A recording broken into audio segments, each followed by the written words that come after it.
Bom dia, amados. Hoje vamos refletir sobre uma história que talvez você conheça desde criança, mas que carrega lições profundas sobre o poder da união humana e os perigos de usá-la sem a direção de Deus. Está lá em Gênesis, capítulo 11, no episódio da Torre de Babel. E o versículo que será nossa base está no verso 6, onde Deus observa o que os homens estão fazendo e diz: "E o Senhor disse: Eis que o povo é um, e todos têm uma só linguagem. E isto é o que começam a fazer. Agora não haverá restrição para tudo o que intentarem fazer." Gênesis 11:6. Presta atenção nisso. O povo é um, unidos. Falavam a mesma língua, tinham o mesmo plano, a mesma força. E porque estavam unidos, nada parecia impossível. Essa passagem nos mostra algo muito sério. A união de um povo tem poder. A questão é, em que direção essa união está indo? A história da Torre de Babel não é só sobre construção, mas sobre intenção. Aqueles homens se reuniram para edificar uma torre que alcançasse os céus, não para glorificar a Deus, mas para fazer um nome para si mesmos. Eles queriam reconhecimento, segurança, fama, permanência. E aí está o problema. Eles estavam unidos, mas por orgulho. Unidos, mas afastados da vontade de Deus. Unidos, mas em rebeldia disfarçada de ambição. E o que Deus fez? Ele confundiu as línguas, dispersou o povo e o projeto foi interrompido. Não porque a união fosse ruim, mas porque a motivação estava corrompida. Essa passagem nos ensina algo muito sério. A união de um povo tem poder. A questão é, em que direção essa união está indo? A história da Torre de Babel não é só sobre construção, mas sobre intenção. Aqueles homens se reuniram para edificar uma torre que alcançasse os céus, não para glorificar a Deus, mas para fazer um nome para si mesmos. Eles queriam reconhecimento, segurança, fama, permanência. E aí está o problema. Eles estavam unidos, mas por orgulho. Unidos, mas afastados da vontade de Deus. Unidos, mas em rebeldia disfarçada de ambição. E o que Deus fez? Ele confundiu as línguas, dispersou o povo e o projeto foi interrompido. Não porque a união fosse ruim, mas porque a motivação estava corrompida.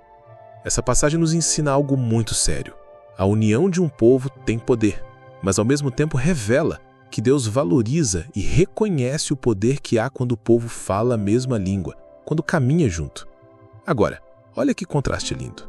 Séculos depois, no livro de Atos, capítulo 2, acontece o oposto de Babel. Ali em Jerusalém, no dia de Pentecostes, o Espírito desce sobre os discípulos e todos começam a falar em outras línguas, mas dessa vez, cada nação ouvia a mensagem do Evangelho no seu próprio idioma. Lá em Babel, Deus confundiu as línguas para impedir um projeto humano. Em Atos, Deus uniu as línguas para estabelecer um propósito divino. Lá em Babel, o povo queria se engrandecer. Em Atos, os discípulos queriam exaltar o nome de Jesus. O que isso nos ensina? Que a unidade com propósito, com humildade, com Deus no centro, é uma força imbatível. Unidos, com o coração rendido, somos imparáveis para a glória de Deus. Vivemos em tempos de muita divisão. Divisão entre famílias, entre igrejas, entre gerações, entre irmãos da fé. O inimigo sabe que, se conseguir nos separar, ele já nos enfraqueceu. Nosso país mesmo. É só olhar ao redor para vermos. Vivemos à mercê da corrupção. E isto é um reflexo de um povo não unido na fé.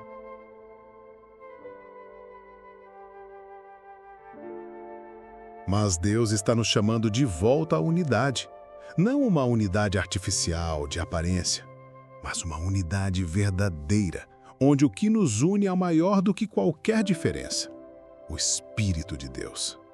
Jesus orou por isso em João 17, quando disse: "Que todos sejam um, como tu, ó Pai, estás em mim e eu em ti." Essa unidade tem um poder enorme. Famílias curadas, igrejas fortalecidas, ministérios frutíferos, nações transformadas.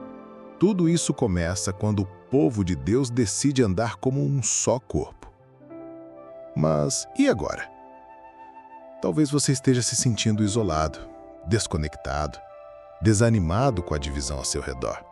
Ou talvez tenha construído torres com seu próprio nome, com seus próprios planos. Mas hoje, Deus está te convidando a reconstruir, só que agora com Ele no centro. Volte a andar em unidade com sua família. Busque reconciliação com quem se afastou. Seja um instrumento de paz, de conexão, de comunhão.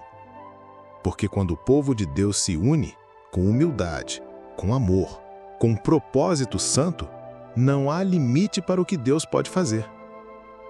Vamos agora em união orar.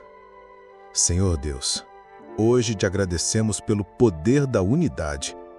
Reconhecemos que muitas vezes nos afastamos, nos dividimos, nos orgulhamos e tentamos construir coisas com o nosso próprio nome.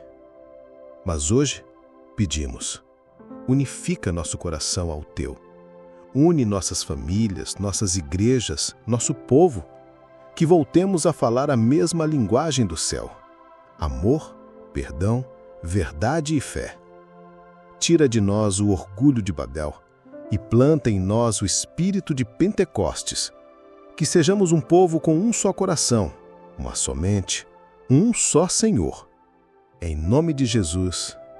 Amém. Que o seu dia hoje seja cheio de comunhão. Que você seja ponte e não muro.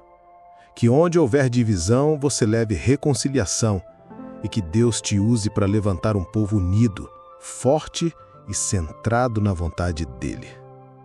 Tenha um dia abençoado, cheio de propósito e paz. Nos vemos no próximo devocional.